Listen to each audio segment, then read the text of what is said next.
Senang banget di hari ini kembali cuma menemani Anda lewat syari senadu nasib dan berita Islami untuk edisi siar di hari ini, hari Sabtu akhir pekan gelaran ke-19 Agustus ya 2023. Nah, Sobat PKM FM dimanapun berada, untuk hari ini kita masih membahas kitab Nasoih Libat karangan dari Imam Ibnu Hajar Al Asqalani bersama Ustadz Susilo Utomo. Assalamualaikum Tat. Waalaikumsalam warahmatullahi. Sehat Tat ya. Alhamdulillah. Oke, Insyaallah. Sahabat PKM FM dimanapun Anda berada, untuk hari ini kita membahas di makalah ke-9 tadi ya. Iya, 9. 9 dari bab yang kelima. Mengundang partisipasi Anda juga di 0735481800 atau juga WA dan SMS 08117241 Kita coba satu persatu kita kupas karena ada 5 poin di dalam makalah yang ke-9 ini. Silakan Ustaz. Terima kasih Mbak Ocha, jazallah. Sayyidana Muhammadan anna kharang jazallah. Sayyidana Muhammadan anna ma huwa ahlu. Assalamualaikum warahmatullahi wabarakatuh. Waalaikumsalam warahmatullahi wabarakatuh. Alhamdulillahil qail fi kitabihil karim. A'udzu billahi minasyaitonir rajim. Qalu subhanaka la ilma lana illa ma 'allamtana innaka antal alimul hakim. Wassalatu wassalamu ala sayyidina Muhammadinil qail man nasiya sholata alayya nasiya tariqal jannah wa ala alihi wa ashabihi wa mawala la haula wala quwata illa billah. Wa ba'du, kaum muslimin dan muslimat, seperti biasa sebelum memulai kita akan membaca Al-Fatihah satu ulang yang kita khususkan kepada Nabi Muhammad dan juga kepada mu'alif hadal kitab dan kita semua yang mendengarkan baik di studio ataupun di ruang-ruang kita masing-masing. Ila hadratin Nabil Mustafa Muhammadin sallallahu alaihi wasallam wa alihi washabihi wa azwajihi wa dzurriyyati wal baitil kiram wa ila muallif hadzal kitab wa alamanau salafuna solihun ajarakumullah. Al-Fatihah. A'udzu billahi minasyaitonir rajim. Bismillahirrahmanirrahim. Alhamdulillahirabbil alamin arrahmanir rahim maliki yaumiddin. Iyyaka na'budu wa iyyaka nasta'in ihdinas siratal mustaqim. Siratal ladzina an'amta 'alaihim ghairil maghdubi 'alaihim waladdallin. Pendengar Radio BKM dimanapun Anda berada, sejangkau siar radio yang sama-sama kita tunggu suaranya di sore hari Sabtu ini insyaallah. Al-Maqalah At-Tasi'ah, makalah yang ke-9, dan ini hampir satu halaman. Kalau selesai ya diselesaikan, kalau enggak ya mungkin 2 kali insyaallah. An Abdillah ibni Amr ibnil As radhiyallahu anhuma, semoga keduanya diridhai Allah. Ay an Abdillah wa an Amru, atau dari Abdullah dan Amru. Jadi huma itu kembali kepada Abdullah dan Amr bin As itu sendiri. Khamsun man kunna ay istama'anna fihi sa'ida fid dunya wal akhirah. Ada 5 perkara yang siapapun mendapati dan mampu melaksanakan dari 5 perkara, kata Abdullah bin Amr bin As ini, akan sa'idah fid dunya wal akhirah, akan bahagia dunia dan akhirat. 5 hal ini siapa yang dapat mencapainya dan melakukannya, maka dia akan mendapatkan kebahagiaan dunia akhirat. Awwaluha, yang pertama, an yadhkura la ilaha illallah Muhammadur Rasulullah waqtan ba'da waqtin. Siapa orang yang berzikir la ilaha illallah Muhammadur Rasulullah waqtan ba'da waqtin, dari setiap waktu. Pendengar DBKM dimanapun Anda berada, sering kita mendengar afdhalu dzikri la ilaha illallah. Ternyata di dalam hadis ini, di dalam athar ini dikatakan bahwa Abdullah bin Amr bin As ini justru menambahkan Muhammadur Rasulullah. La ilaha illallah Muhammadur Rasulullah, la ilaha illallah Muhammadur Rasulullah. Begitu Mbak. Zikirnya dilangsungkan, bukan hanya la ilaha illallah. Tapi kalau dalam redaksi awalnya Ya la ilaha illallah. Enggak ada yang Muhammadur Rasulullah ya. Iya, kalau di hadis yang lain ini kan athar, Mbak. Athar itu qaulus sahabah. Oh. Bahkan anaknya Amr bin As. Siapa Amr bin As? Amr bin As itu adalah gubernur Mesir. Ya. Ruya annahu sallallahu alaihi wasallam qol, diriwayatkan dari Rasul, sesungguhnya Rasul sallallahu alaihi wasallam bersabda, Aktsiru dzikrallahi azza wa jalla ala kulli halin. Perbanyaklah zikir kepada Allah yang maha tinggi dan yang maha mulia di setiap keadaan. Fa innahu laisa amalun ahabba ilallahi wala anja li abdin min kulli sayyi'atin fid dunya wal akhirah min dzikrillah. Tidak ada amalan yang paling disukai dan mampu apa? Mampu menyelamatkan manusia dari keburukan di dunia dan akhirat kecuali zikir kepada Allah. Dan banyak sekali keterangan pendengar DBKM dimanapun Anda berada bahwa zikir itu seperti mencuci hati. Likulli syai'in sokolah wa sokolatul qulub zikrullah. Bahwa sesungguhnya setiap sesuatu itu memiliki pembersih. Baju memiliki suklin, kan gitu. Meja memiliki sabun. Dan pembersih hati adalah zikir kepada Allah. Itu juga ada keterangan yang demikian. Jadi perkara yang disukai oleh Allah di dalam hidup ini ya zikir. Dan zikir ini adalah ilmu yang paling tinggi. Pertama kali Allah juga mengajarkan zikir kepada Nabi Adam. Kan itu ya.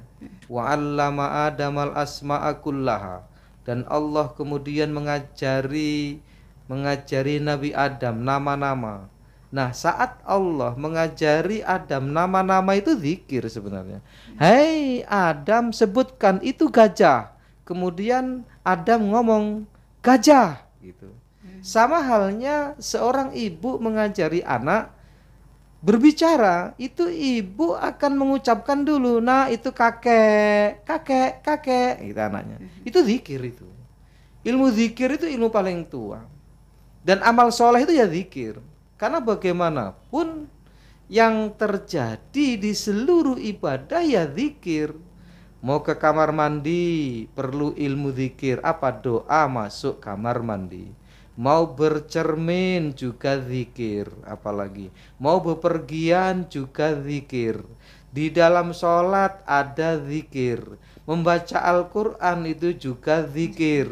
Bersolawat kepada Nabi bahagian dari zikir. Jadi pendengar DBKM dimanapun Anda berada, kita tidak akan bisa terlepas dari zikir sebenarnya. Hanya saja memang untuk kita yang meniti ilmu tasawuf itu perlu pendalaman khusus. Bagaimana tata cara berzikir yang benar yang diajarkan Rasulullah Shallallahu Alaihi Wasallam. Kemudian selanjutnya, wa idza ubtuliya bibaliyatin qala, yang kedua. Kalau yang pertama suruh berzikir la ilaha illallah. Wa idza ubtuliya bibaliyatin qala inna lillahi wa inna ilaihi rajiun wala haula wala quwata illa billahil aliyil azim. Jika kita tertimpa musibah, maka kita disunahkan untuk berkata inna lillahi, sesungguhnya kami milik Allah, wa inna ilaihi rajiun, dan sesungguhnya kami akan kembali kepada Allah. Wala haula wala quwata illa billahil aliyil azim, dan tiada daya dan upaya kecuali Allah yang maha tinggi dan yang maha agung. Ruya annahu sallallahu alaihi wasallam qol, diriwayatkan sesungguhnya Rasul sallallahu alaihi wasallam bersabda, la tukthirul kalama bighairi dzikrillah. Jangan engkau memperbanyak perkataan kecuali dengan zikir kepada Allah. Fa inna kathratal kalam, sesungguhnya banyak ngomong bighairi dzikrillah, dengan tanpa berzikir kepada Allah, qaswatul qalbi, itu akan memperburuk hati, akan menjadikan hati keras. Qaswah itu keras, Bang. Jadi orang yang hanya banyak omong, tidak pernah berzikir kepada Allah, zikirnya hanya pekerjaan, zikirnya duit, bukan Allah, Allah, Allah, maka justru itu akan mengeraskan hatinya. Fa inna ab'adan nasi minallahi al-qalbul qasi. Sesungguhnya manusia yang paling jauh dari Allah adalah manusia yang tidak pernah berzikir kepada Allah, dan manusia itu disebut adalah manusia yang hatinya keras. Pendengar DBKM di mana Anda berada? Ruwayat Tirmidzi, diriwayatkan dari Tirmidzi. Wa idza utiya, yang nomor 3. Wa idza utiya nikmatan qala alhamdulillahi rabbil alamin syukron lin nikmati.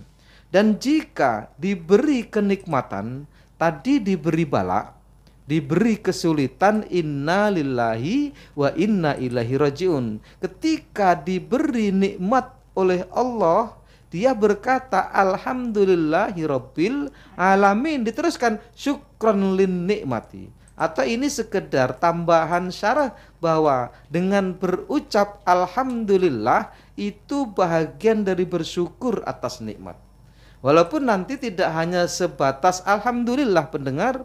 Kenapa? Karena dari alhamdulillah ini dilanjutkan kepada tasdikun bil qalbi, yaitu apa? Membenarkan hatinya. Hatinya membenarkan kalimat alhamdulillah rabbil alamin. Wa kemudian yang selanjutnya wa imtithalun bil ajsam. Apa maksudnya imtithalun bil ajsam? Seluruh anggota badan juga ikut bersyukur atas nikmat yang Allah berikan kepadanya. An Samarah bin Jundab radhiyallahu anhu qala, dari Samrah ibnu Jundab, ia berkata, qala Rasulullah sallallahu alaihi wasallam, Rasul bersabda, ahabbul kalami ilallahi arba. Sebaik-baik perkataan untuk Allah itu adalah 4, atau bagi Allah itu adalah 4. Apa yang pertama? Subhanallah. Yang kedua, walhamdulillah. Yang ketiga, wala ilaha illallah wallahu akbar. Wala ilaha illallah. Dan yang keempat adalah Allahu Akbar. La yadurruka bi ayyihinna bada'ta.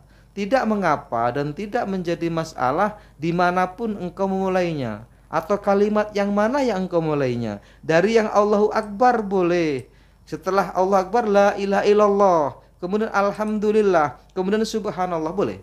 Atau dari alhamdulillah, kemudian subhanallah, kemudian la ilaha illallah, kemudian Allahu Akbar. Silahkan. Intinya 4 kalimat ini di sisi Allah sangat disukai. Akhrajahu Muslim wan Nasa'i, dan ini hadis dikeluarkan oleh Imam Muslim dan Imam Nasa'i. Wa ruwiya annahu sallallahu alaihi wasallam qol, diriwayatkan juga sungguhnya Rasul sallallahu alaihi wasallam bersabda, qulu la ilaha illallah wallahu akbar. Katakan kalian la ilaha illallah wallahu akbar, wa qulu subhanallah, dan katakan subhanallah walhamdulillah, wa qulu tabarakallah, dan katakan juga kalian tabarakallah, fa innahunna khamsun la yu'diluhunna syai'un.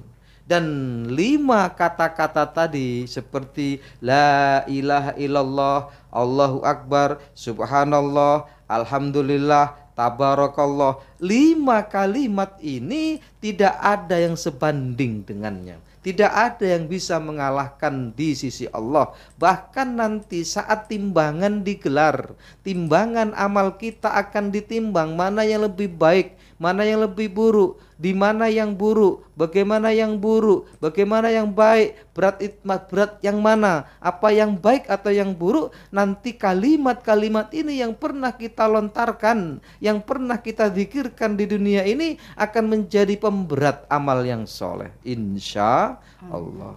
Rawahu Ibnu Sarsari.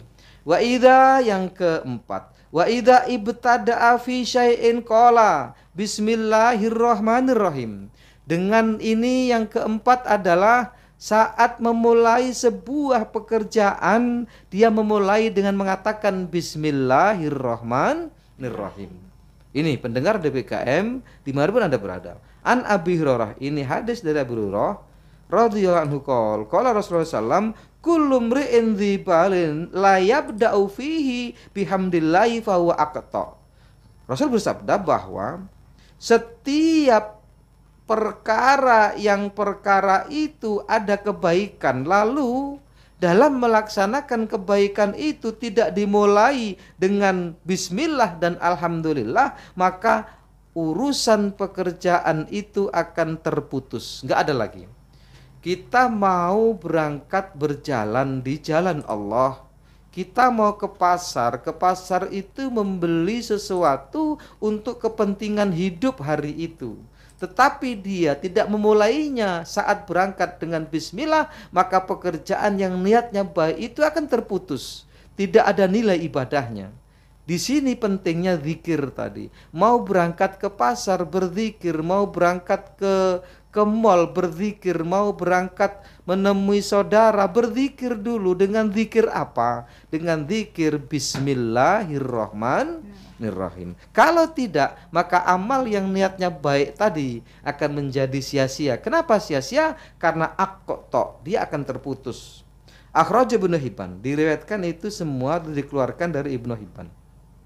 Yang selanjutnya, wa idza afrata minhu dzanban qala astaghfirullahal azim wa atubu ilaih. Jika terlanjur melakukan dosa, maka perbanyaklah untuk mengucapkan astaghfirullahal azim wa atubu ilaih. Astaghfirullahaladzim wa atubu ilaih. Misal tidak sengaja hari ini kita berbuat dosa, maka kita disunnahkan atau dianjurkan untuk banyak-banyak beristighfar.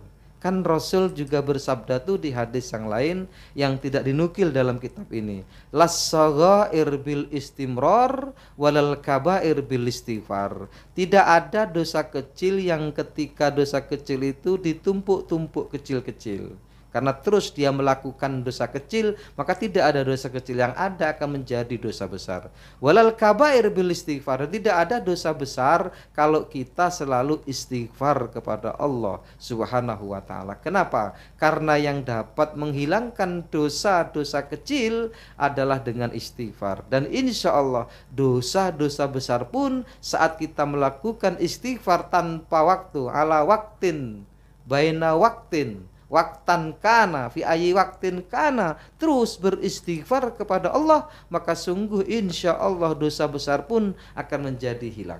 An Anas bin Malik radhiyallahu anhu qala, dari Anas bin Malik radhiyallahu anhu qala berkata, qala Rasulullah sallallahu alaihi wasallam, Rasul sallallahu alaihi wasallam bersabda, ala adullukum ala daikum wa dawaikum. Hai sahabat-sahabatku, mau enggak aku tunjukkan atas kalian apa yang menjadi penyakitmu dan apa yang menjadi obatmu. Jadi Rasul itu sudah memberitahukan kepada para sahabat pendengar, aku tahu loh. Tahu apa ya Rasul? Tahu penyakitmu apa dan tahu obatmu apa, kata Rasul. Inna da'akum adzunubu. Sesungguhnya penyakit kalian adalah saat kalian melakukan dosa. Dosa-dosa yang kalian lakukan, kata Rasulullah, itu sesungguhnya adalah penyakit-penyakitmu. Wadawa'akum al-istighfar. Dan obatnya dan penawar dari sakitmu yang berupa dosa adalah beristighfar. Maka sampai ada ajaran Sayyidul Istighfar, itu lebih bagus lagi. Tetapi minimal kita mengucapkan Astaghfirullahaladzim di malam-malam yang sunyi, saat kita muhasabah apa yang sudah saya lakukan hari ini, kita beristighfar Astaghfirullahaladzim. Itu sangat dianjurkan oleh Rasulullah. Ketika kita berpikir bahwa hari ini kita banyak melakukan dosa, malam hari ketika kita setelah tahajud beristighfar Astaghfirullahaladzim, bayangkan dosa-dosa yang kita lakukan hari ini, lalu kemudian diistighfari dan kemudian disesali. Setelah penyesalan itu ada di malam hari, ya paginya jangan mengulang kembali dosa-dosa itu. Istighfar. Rawahu Dailami. Wa an Ibnu Abbas radhiyallahu anhuma qol, dari Ibnu Abbas radhiyallahu anhuma Sesungguhnya keduanya diridai Allah. Qala Rasulullah sallallahu alaihi wasallam, Rasul sallallahu alaihi wasallam bersabda, "Man lazimal istighfar ja'alallahu lahu min kulli dzikin makhrajan." Kata Rasulullah, siapa yang melazimkan, yang mendawamkan, lazima itu dawama juga atau istaqoma sama. Jadi lazima, istaqoma, dawama atau dama itu sama itu. Istiqomah namanya. Siapa yang melanggengkan, siapa yang mengajekkan, siapa yang terus-menerus melakukan istighfar, ja'alallahu lahu min kulli dzikin makhrajan, maka sungguh Allah akan memberikan jalan dari kesempitan hidupnya. Jadi kalau dulu saya pernah dinasihati oleh seseorang saat dalam keadaan sulit ekonomi, bukan kita malah justru berinovasi dengan usaha kita. Benar, kita boleh berinovasi secara harfiah, lahiriah. Kita berusaha semaksimal mungkin untuk melakukan usaha-usaha dengan modal yang mungkin ditambah, dengan intensitas waktu yang ditambah barangkali. Tetapi jangan lupa beristighfar. Astagfirullahaladzim, banyak-banyak beristighfar. Karena kalau orang yang beristighfar dan mendawamkan istighfar, Allah akan jadikan jalan keluar dari kesulitan yang dia hadapi. Wa min kulli hammin farajan, dan dari setiap kesusahan ada pelipurnya. Kalau kita susah, Allah akan memberikan pelipur. Mendengar, nggak usah khawatir dan nggak usah takut. Ketika kita sedih, tetapi kemudian kita beristighfar, Allah akan jadikan bahagia dari rasa yang kita rasakan itu. Wa razaqahu min haitsu la yahtasib, dan Allah akan memberikan rizki kepada orang yang banyak beristighfar dari tempat yang tidak disangka-sangka. Pendengar DBKM dimanapun Anda berada, kita sering punya target dalam hidup. Hari ini target kita sekian, hari ini rezekinya kayaknya dari sana nih. Kalau saya melakukan ini nanti akan datang orang itu dan dia akan seperti ini, menghasilkan apa yang saya mau. Tetapi justru yang kita harapkan tidak datang. Oh, tahu-tahu justru datangnya rezeki hari itu bukan dari tempat yang kita sangka-sangka.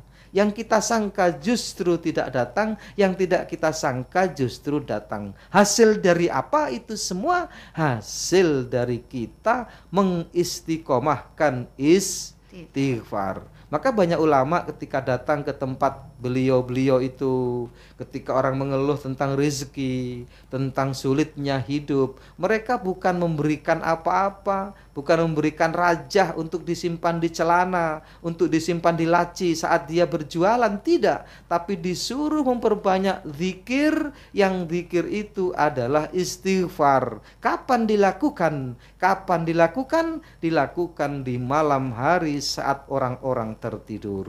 Dia sadari bahwa seluruhnya kembali kepada Allah dan dia minta ampun kepada Allah. Ketika Allah telah mengampuninya, maka insya Allah rezekinya akan gerocok seperti air sungai, insya Allah.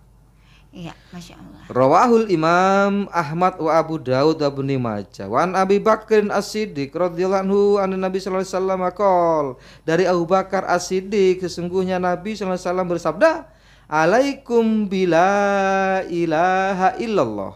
Atas kalian atau seyukyanya kalian terus mengucapkan la ilaha illallah wal istighfar, dan juga melakukan istighfar, wa aktsiru minhuma, dan perbanyaklah keduanya. Maksudnya kalimat la ilaha illallah dan istighfar. La ilaha illallah, la ilaha illallah mungkin 100 kali, mungkin 1000 kali, kemudian setelah itu astagfirullahaladzim. Makanya baik banget kalau kita pengen melakukan sholat syuruk.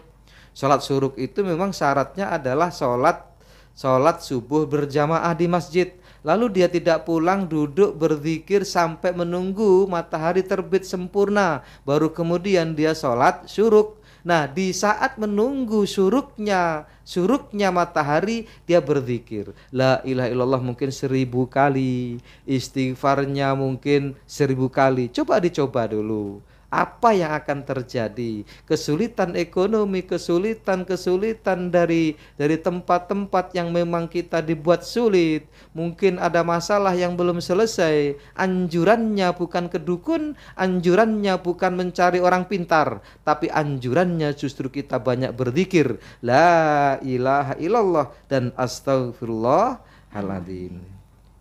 Fa inna iblisa qala, sesungguhnya iblis saat kita berzikir la ilaha illallah dan istighfar, iblis berkata, ahlaktun nasa, aku telah menghancurkan manusia bidzunub, dengan mereka saya suruh berbuat dosa.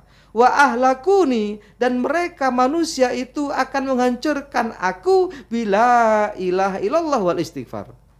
Jadi kalau iblis itu menghancurkan manusia dengan mengiming-imingi sesuatu yang dosa, lalu kemudian manusia itu berbuat dosa, maka itu tandanya iblis sudah menghancurkan kita. Ternyata iblis itu juga bisa hancur. Siapa yang menghancurkan? Yang menghancurkan adalah manusia. Dengan kalimat apa? Dengan kalimat la ilaha illallah dan astagfirullahaladzim. Falamma ra'aitu dzalika, kata iblis, dan saat tatkala aku melihat itu semua, ahlaktuhum, aku kemudian menghancurkan manusia bil ahwa, dengan nafsu.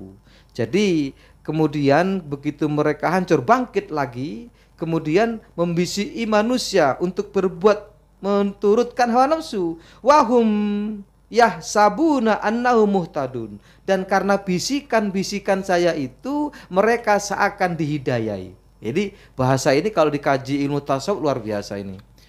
Mereka setan itu membisiki kita dan kita menganggap itu sebuah petunjuk. Sering terjadi kekeliruan di ilmu tasawuf. Itu bisikan tidak tahu dari mana, dianggap bisikan itu dari malaikat. Bahkan tidak tidak takut iblis itu mengaku Tuhan. Ana rabbuka, waktu bertemu dengan Syekh Abdul Qadir Al-Jilani kan, ana rabbuka ahlal tuka mahuri mahiruk, aku telah halalkan yang untuk orang lain aku haramkan. Langsung dilempar sama bakiaknya si Syekh Abdul Qadir Al-Jilani. Nggak mungkin Tuhanku akan menghalalkan sesuatu yang diharamkan. Maka kemudian larilah iblis itu. Jadi pendengar DBKM dimanapun Anda berada, bahwa mereka membisiki sesuatu kepada kita dan kita menyangka itu adalah petunjuk. Hati-hati, orang-orang yang meniti ilmu tasawuf tidak sedikit yang mereka keblinger, tidak mengerti bisikan itu dari mana. Hati-hati saat kita mujahadah, lalu kemudian ada suara-suara di hati, lalu kemudian ada ilham, hati-hati, diperhitungkan itu. Karena kalau saya, Mbak, itu hanya sekedar di hati. Saya belum pernah didatangi makhluk, belum pernah. Hati saja, ketika saya gundah, gulana, risau, memikirkan perkara belum selesai, saya itu langsung istikharah atau langsung tahajud, lalu kemudian berzikir. Nah, saat berzikir nanti ada solusi, Mbak. Kalau saya seperti itu. Solusi itu dari pikiran kita, lahir dari pikiran kita. Padahal sebelum sholat itu nggak ada pikiran terlintas itu. Tetapi begitu setelah selesai sholat, Allah memberikan ilham, insya Allah. Begini loh, ini yang akan kamu lakukan. Besok lakukan ini. Dan alhamdulillah beberapa kali itu perkara-perkara besar yang saya hadapi itu selesai dengan berzikir tadi, Pak. Selesai dengan kita sholat, dan lalu nanti ada ilham. Ilham itu masuk ke mana? Masuk ke dalam hati, bukan pikiran, ke dalam hati. Hati itu berkata, hei Susilo, kamu lakukan ini. Dan itu luar biasa. Kenapa luar biasa? Kami sudah saya alami, Mbak. Nah, seperti itu. Jadi insya Allah kalau yang hati yang berbicara itu bukan iblis. Rawahu Imam Ahmad wa Abu Ya'la. Qala al-faqih Abu Laits rahimahullah taala, man hafidha sab'a kalimat. Insyaallah ini diakhirkan aja, Mbak. Silakan ada yang mau bertanya. Satu hadis lagi. Ya, sahabat PKMFM dimanapun Anda berada, silakan untuk Anda yang mau berpartisipasi di sore hari.